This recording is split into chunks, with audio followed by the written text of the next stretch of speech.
Sejam muito bem-vindos ao nosso canal de teologia. Eu sou o pastor Moisés Campos e aqui a gente fala sobre assuntos concernentes e relevantes às Sagradas Escrituras.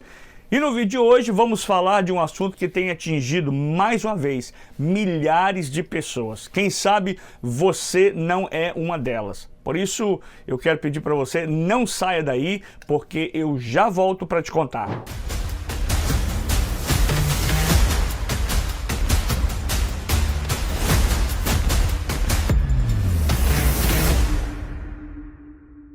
Mas antes de entrar no assunto, eu gostaria que você que ainda não se inscreveu no canal, se inscreva. Fazendo assim, todas as vezes que tiver um vídeo novo aqui no canal, você será o primeiro ou a primeira a ser notificado. E você também estará nos ajudando a trazer mais conteúdos aqui para o canal. E no vídeo de hoje eu quero falar sobre este assunto que tem assolado milhares e milhares de pessoas. É impressionante a quantidade, o número de pessoas que vêm sofrendo com esse mal. Eu não poderia deixar de falar, deixar a minha porção, a minha participação para ajudar você. Quem sabe, enquanto eu estiver falando, você está passando, sofrendo por este mesmo mal. Eu quero falar hoje sobre a depressão, a ansiedade e a crise do pânico. O que a depressão causa no cérebro? O que a ansiedade também pode causar no seu cérebro? E quais são os sintomas? E como você tratar essas crises, ou crise de pânico, crise de depressão, esse mal que está assolando a sua vida. E esse vídeo é para pessoas que estão sofrendo desses males. Sabe aquele friozinho na barriga que dá na hora de encontrar alguém que te atrai? Um amigo ou um namorado, ou até mesmo quando você vai falar em público, ou quando você tem medo de tirar nota baixa antes de uma prova.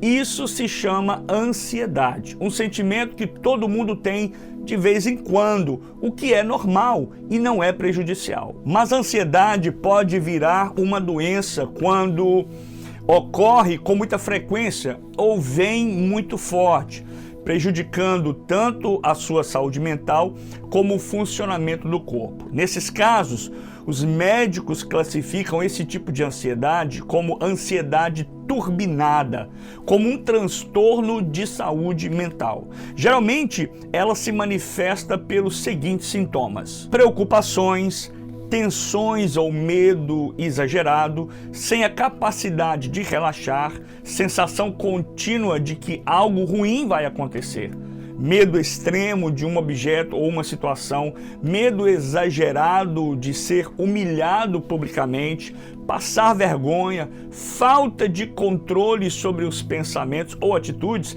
pavor depois de uma situação muito difícil. Quem sofre com o transtorno de ansiedade tem muita dificuldade para realizar tarefas específicas, diante da perspectiva de que ter que fazer alguma coisa ou algo tem que ser feito. Assim, o coração ele começa a disparar, ele dispara, o corpo treme e a respiração fica até mesmo irregular. A mão fica gelada. A ansiedade pode ser tão forte que chega a incapacitar a pessoa de fazer suas tarefas simples, tarefas cotidianas, o que prejudica a sua vida em todos os sentidos. Agora, o que muitos não sabem é que existe a diferença entre a ansiedade e a depressão. É bem comum que uma pessoa depressiva também possa estar ansiosa e vice-versa.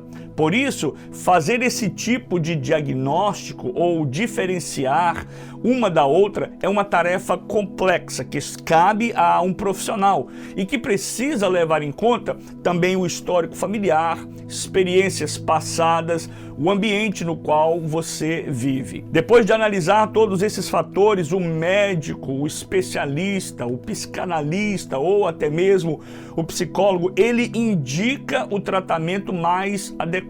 Nos dois casos, a primeira recomendação costuma ser medicação junto com uma psicoterapia. Entretanto, indivíduos depressivos são mais propensos a precisar de remédios do que os ansiosos, porque a terapia ajuda, mas não consegue prevenir novos episódios e nem cura a depressão.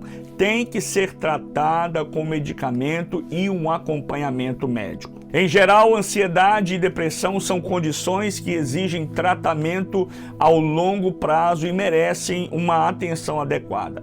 Praticar a empatia, ou seja, colocar-se no lugar do outro e entender pelo fato, o que a pessoa está passando, é uma das formas de dar apoio às pessoas que sofrem com esses transtornos e ajudá-las a viver, a ter uma vida melhor, a viver de uma maneira mais plena e feliz. A depressão pode ser desencadeada por fatores internos, que estão relacionados com a própria pessoa, ou externos, que estão relacionados com aquela pessoa que não consegue se controlar. Assim, é considerada que a depressão corresponde a um conjunto de fatores genéticos, biológicos, ambientais e psicológicos, podendo ser notado também o desequilíbrio nos níveis de neurotransmissores, principalmente a serotonina, a dopamina e a noradrenalina. É importante que as pessoas com depressão sejam acompanhadas por um psicólogo ou um psiquiatra, para que seja possível identificar o fator relacionado com a depressão e assim seja iniciado o tratamento mais adequado para aliviar os sintomas e promover a qualidade de vida da pessoa. Eu tenho um vídeo aí no canal que fala de alguns fatores que ajudam a acentuar os casos de depressão. Bullying ou chantagem emocional, acontecimentos marcantes na vida, doenças graves e crônicas, alterações hormonais ou uso frequente de remédios que podem, talvez, em alguns casos, causar depressão devido à diminuição da produção de serotonina, que é um hormônio responsável pela sensação de bem-estar. No entanto, isso não significa que todas as pessoas que tomam esses remédios ficam com depressão. Os medicamentos que têm maior probabilidade de desencadear uma depressão são os beta-bloqueadores, geralmente utilizados em casos de hipertensão, como corticoides, benzodiazepinas, remédios para tratar a doença de Parkinson ou anticonvulsantes. São, por exemplo, alguns remédios. Quero deixar bem claro que nem todas as pessoas sofrem de depressão após o tratamento com esses medicamentos. Porém, no caso do paciente apresentar sintomas como tristeza profunda, choro fácil ou perda de energia, por exemplo, ele deve consultar o médico que prescreveu o remédio para que ele possa reavaliar a necessidade do uso ou substituir o remédio por outro que não provoque os mesmos sintomas de depressão. Muitos cristãos ainda lutam secretamente, temendo serem mal compreendidos no caso de tratamentos contra a depressão. Porque ainda no meio cristão, principalmente os evangélicos, têm isso como um tabu e muitos questionam esse assunto. Então surge uma pergunta: o cristão deveria, ou o cristão pode estar sempre, deve estar sempre feliz na vida? Certo ou errado? Errado. Podemos amar o Senhor Jesus, podemos ser crentes fiéis a Deus, podemos proclamar o Evangelho, mas isso não nos inclui de lutas interiores e entre estas a depressão. Ao longo da história, homens e mulheres de Deus, entre eles um grande conhecido dos evangélicos como Martin Lutero, David Brainerd e Charles Spurgeon, mencionados por Robert Somerville, sofreram com a dor da alma, sofreram com depressão, mas encontraram vias, encontraram soluções ou solução de escape em meio a essas tribulações da sua vida. E puderam dizer, como o profeta Jeremias disse: a minha alma, a minha porção é o Senhor, diz a minha alma, portanto eu esperarei nele. Então vai aí a pergunta que não quer calar: cristão, crente, evangélico, pode ter depressão? A minha resposta é sim. cristão pode ter depressão. Todos passamos por tempos de dificuldade, todos sofremos tempos de crises e angústias, todos nós sofremos grandes tristezas e que pode acarretar e se tornar um caso de depressão, mas isso não significa de que Deus está longe de você. A Bíblia tem casos de pessoas que foram fiéis a Deus e que passaram por um grande processo de tristeza, apresentando até mesmo quadros e sintomas de depressão. Por exemplo, Noemi, sogra de Ruth, ela ficou muito deprimida quando seu marido, seu esposo e seus filhos morreram, perdendo toda a alegria de viver. O luto se transformou em uma depressão na vida de Noemi. Está lá registrado no livro de Ruth, capítulo 1, verso 20 e 21. Elias, o profeta, ficou muito deprimido porque Jezabel o queria matar e ele se sentia só. Elias chegou a pedir a morte a Deus e mesmo depois de 40 dias sendo sustentado por Deus, ainda estava debaixo de uma pressão muito grande quando ele falou com Deus lá no monte. 1 Reis, capítulo 19, verso 3 e 4. Jeremias foi muito maltratado por obedecer a Deus e profetizar contra Jerusalém. Ele sentiu, nesse caso, muita depressão e desejou nunca ter nascido. Veja só, veja aqui uma história de superação deste homem de Deus. O apóstolo São Paulo, mesmo sendo um grande otimista, mesmo sendo um grande homem de Deus, Paulo também teve ocasiões em sua vida que ficou abatido com todo o seu sofrimento. Está lá registrado na segunda carta aos Coríntios, capítulo 4, versos 8 e 9. Agora, muitos salmos também foram escritos e contam sobre tempos de depressão e refletem sentimentos depressivos de pessoas que confiavam, que criam, que creram em Deus. Jesus avisou que seus seguidores passariam por muitos sofrimentos. Uma pessoa crente não está imune à tristeza e à depressão. Deus é o nosso consolador. Ele não condena quem tem depressão. Deus não condena quem sofre de depressão. Jesus passou por muitos sofrimentos e entende o quão difícil é para nós, seres humanos, enfrentar tais dificuldades. Ele quer e pode ajudar a sair da depressão. Ele quer e pode ajudar você a sair da depressão. Jesus pode restaurar novamente a sua alegria, a alegria perdida e a motivação para viver. Deus restaurou a alegria de Noemi quando lhe deu uma nova família, através da bondade de Ruth e Boaz. Deus deu ânimo a Elias, mostrando-lhe que não estava sozinho. Elias não estava só. Ele ganhou um companheiro no seu ministério, chamado Eliseu. Deus deu coragem a Jeremias para continuar a profetizar e o livrou do castigo do resto do povo de Israel. Deus fortaleceu o apóstolo São Paulo, enviando-lhe amigos com boas notícias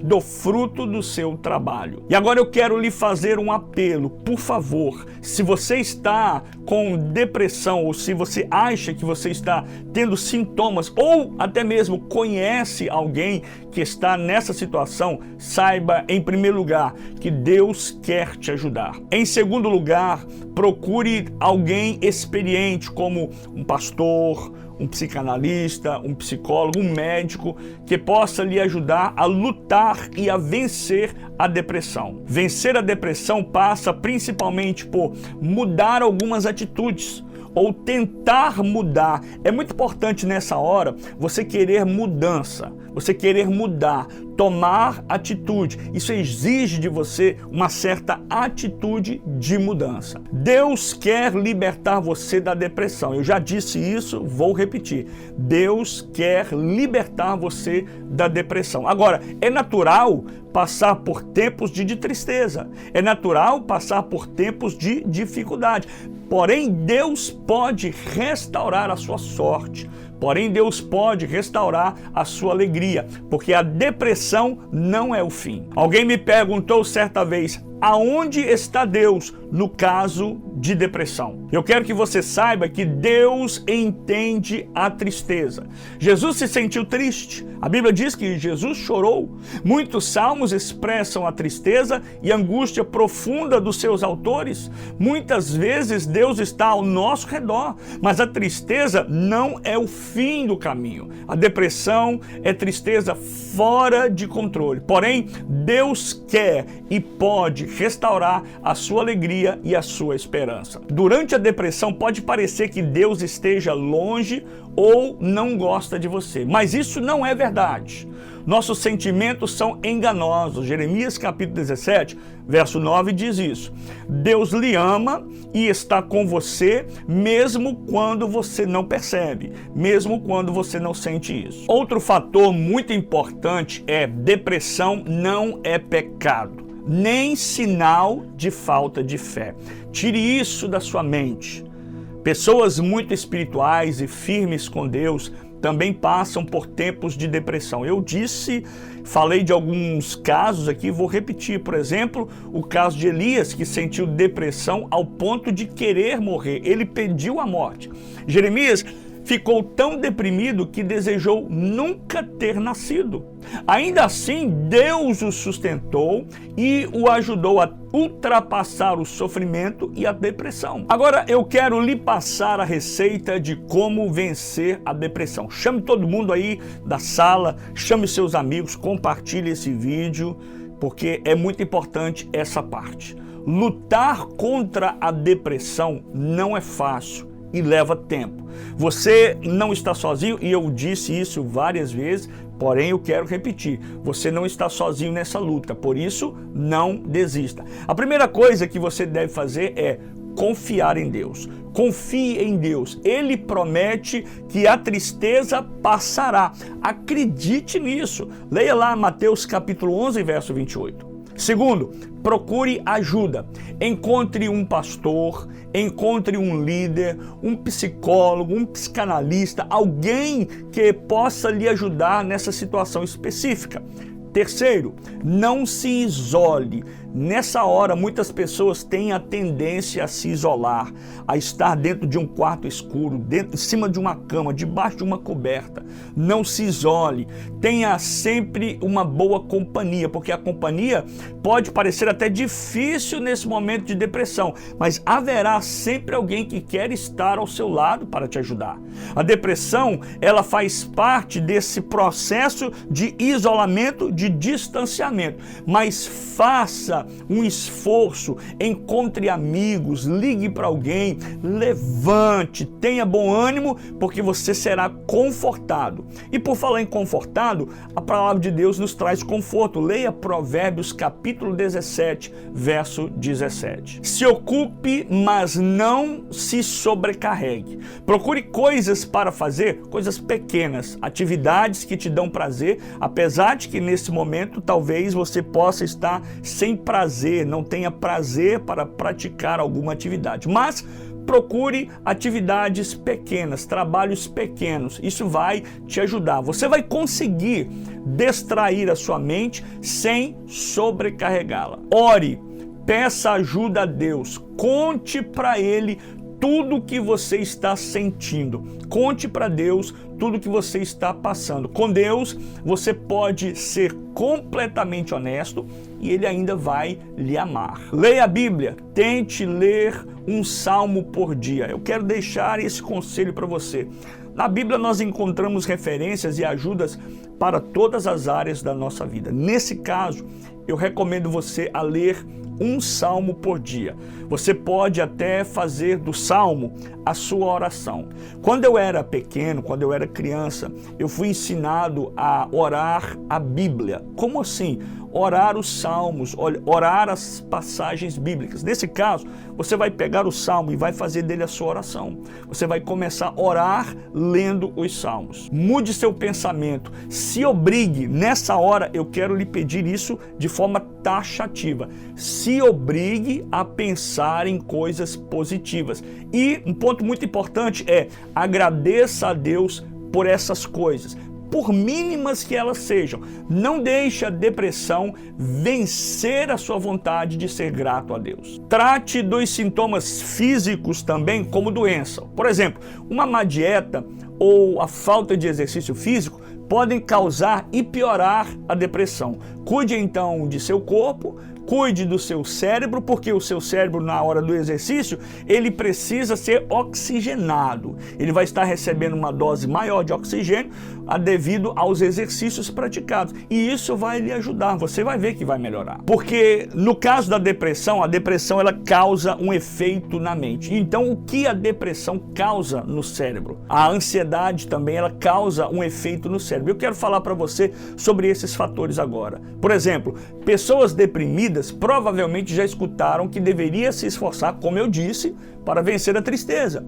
Como se a depressão fosse uma escolha. Ninguém escolhe esse sintoma, ninguém escolhe passar por depressão. Mas, segundo o Ministério de Saúde, a doença pode ser provocada por diversas causas, incluindo o desequilíbrio químico no cérebro. O cérebro é um órgão complexo e muitas pesquisas ainda estão em fase de andamento, ainda estão sendo feitas para entender de fato o que acontece dentro do cérebro quando alguém tem depressão. Porém, sabe-se que substâncias químicas estão envolvidas nesse processo, mas não é uma simples questão de falta ou excesso de neurotransmissores. Existem bilhões de reações químicas que compõem o sistema dinâmico responsável pelo nosso humor, nossas percepções e forma de encarar a vida. Por isso, duas pessoas podem ter sintomas semelhantes de depressão, como humor depressivo, insônia e falta de apetite, mas as causas podem ser totalmente diferentes. Por outro lado, a diferença entre uma pessoa que não tem depressão e a outra que sofre com a doença está relacionada à forma com que o cérebro modula as emoções negativas. Por exemplo, um dia chuvoso ou uma briga num relacionamento com um namorado, por exemplo, pode deixar a pessoa desanimada.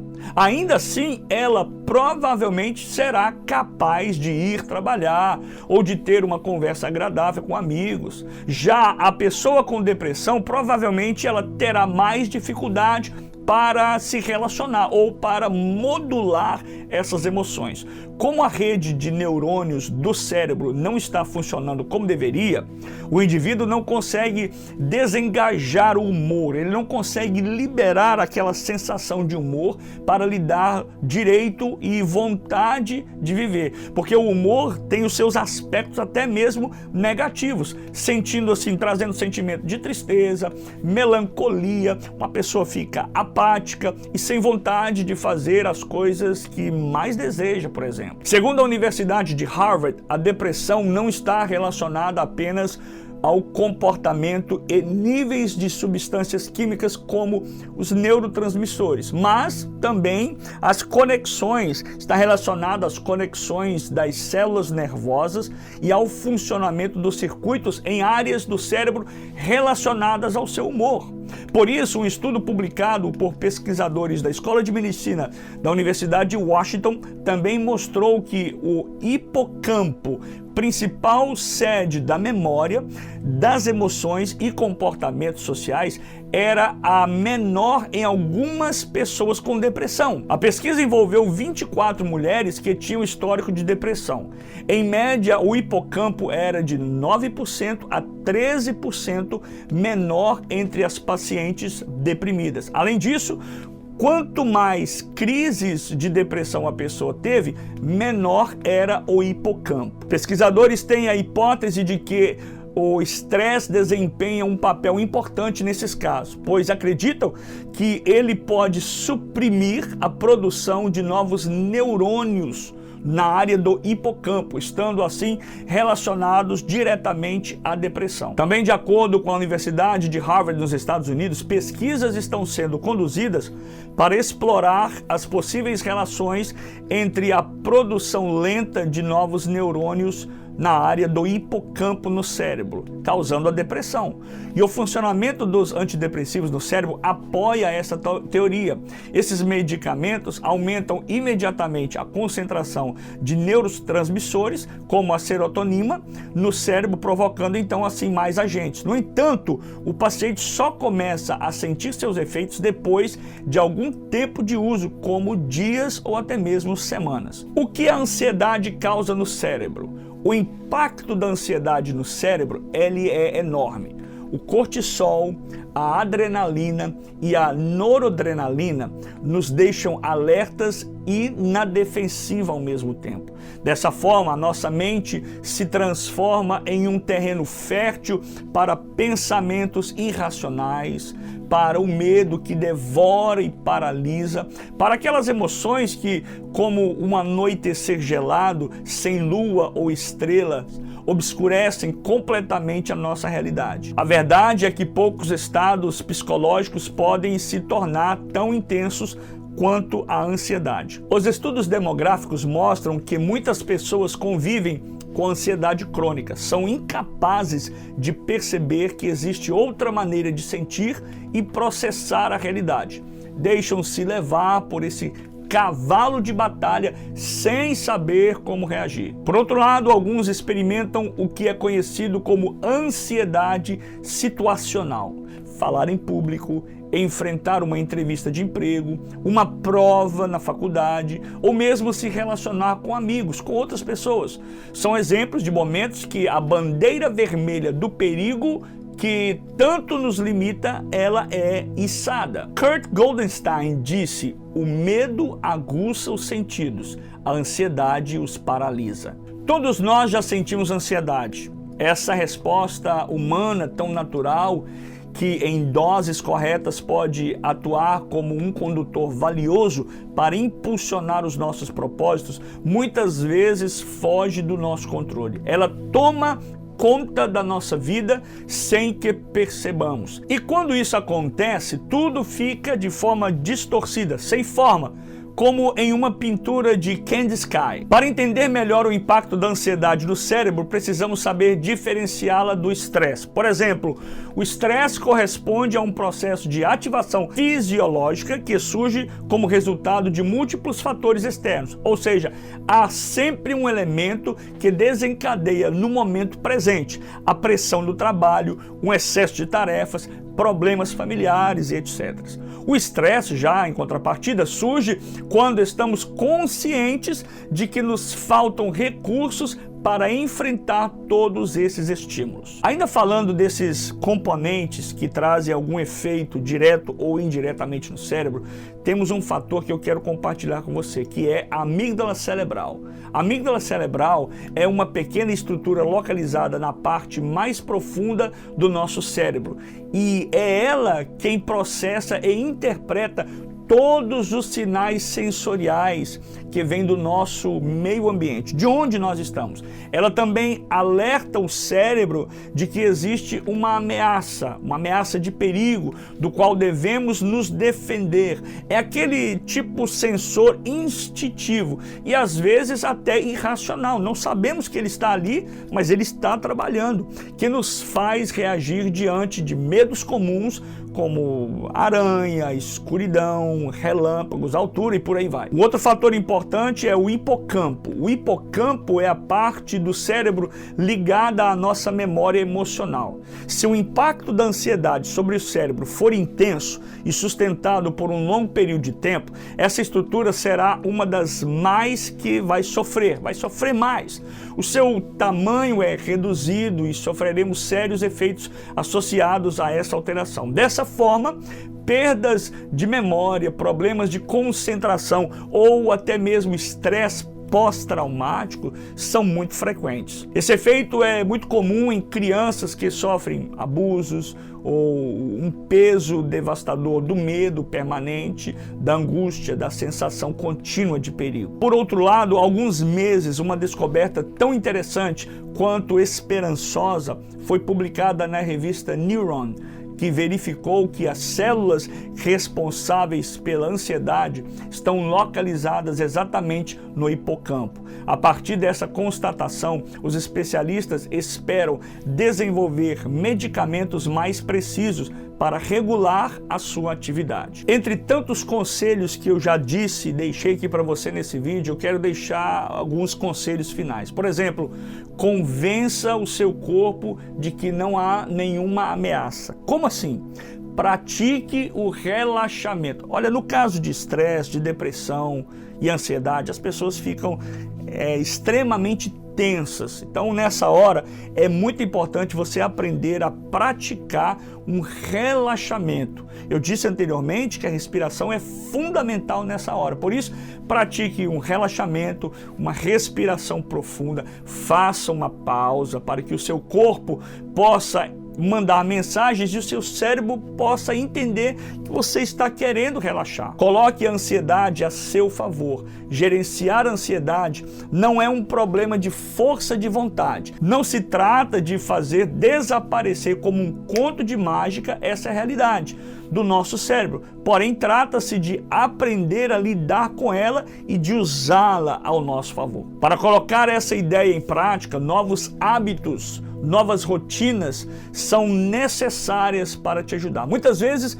mudar alguma coisa em nossas atividades diárias pode, de fato, mudar toda a nossa estrutura. Pode te ajudar. Saia para uma caminhada, vá todas as semanas assistir um cinema, um filme, um musical, conheça novas pessoas. Tudo isso pode mudar a percepção de alarme do cérebro. Lembre-se que o cérebro já está te dando um alarme. Então isso vai mudar a percepção de alarme do cérebro para começar a ver as coisas de uma maneira diferente. E eu quero agora repetir novamente aquilo que eu venho dizendo há muito tempo. Não hesite em consultar um profissional caso o seu estado de ansiedade fique incontrolável, caso o seu estado de depressão já esteja extremo. Eu sempre tenho dito aqui no canal, procure um profissional, procure um médico, procure alguém que vai te ajudar nessa área. Ninguém merece viver com medo, ninguém deveria viver permanentemente na prisão da ansiedade, da depressão crônica que vai ofuscando tudo na sua vida. Tá aí para você a nossa explicação sobre ansiedade, depressão e crise de pânico. Espero que você tenha gostado e tenha sido bênção na sua vida. E você já sabe o que fazer. Se inscreve no canal, compartilhe com os amigos, ative as notificações, lembrando que toda semana temos um vídeo novo aqui no canal para você. E a gente se vê no próximo vídeo. Fique com Deus, um beijo no seu coração, tchau, shalom, Naim Lehakir Lehitraot.